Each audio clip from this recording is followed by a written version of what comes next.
According to the definition of Arrhenius, acids are compounds that give hydrogen ions in solution, and bases are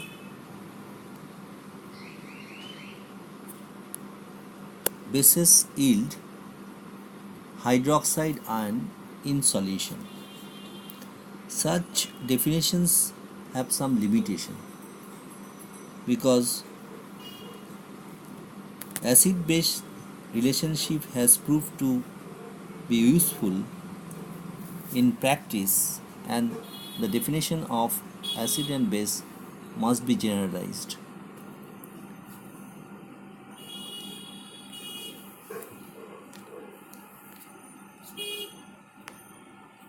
To avoid the relationship of acid and base from the Arrhenius theory, Bronsted has defined acid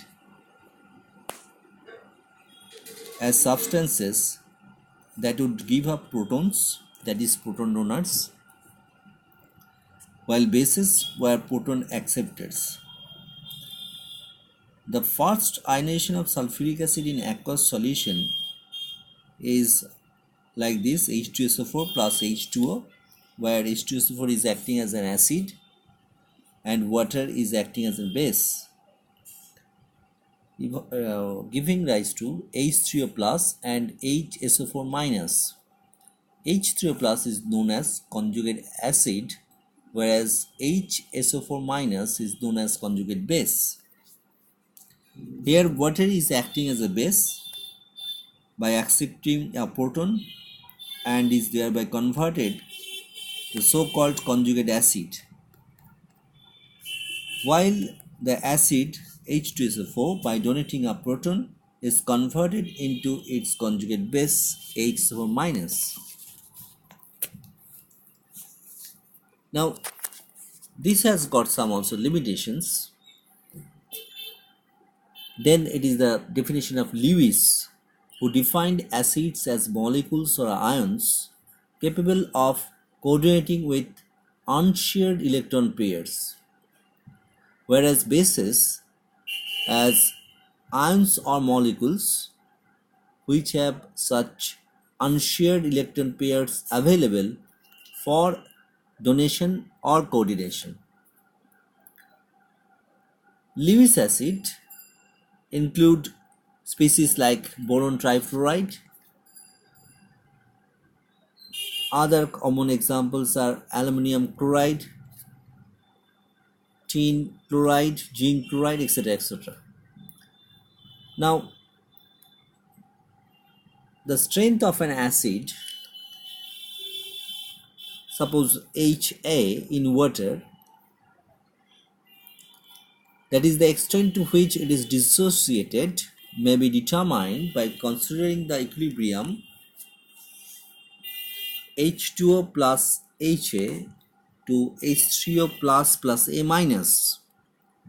Then the equilibrium constant in water is Ka is equal to H3O plus into A minus divided by HA. It is not will be equal to, but it will be approximately equal to, because the water, the concentration term is incorporated into Ka. Why? Because water is present in such excess that its concentration does not change significantly. Ka, the acidity constant of the acid in water, is only approximate if concentrations are used instead of activities. So it's a reasonable assumption that the solution is fairly dilute. It is a useful guide to comparative acid strength. Now the problem is that Ka values with negative powers of 10.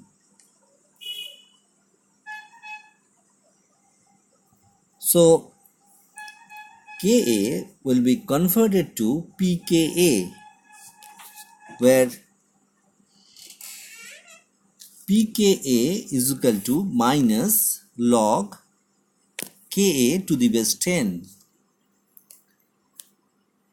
For example, Ka for acetic acid is 1.79 into 10 to the power minus 5 at 25 degrees centigrade, that is negative powers of 10 to the power minus 5, whereas pK value is 4.76, which is easy to remember also.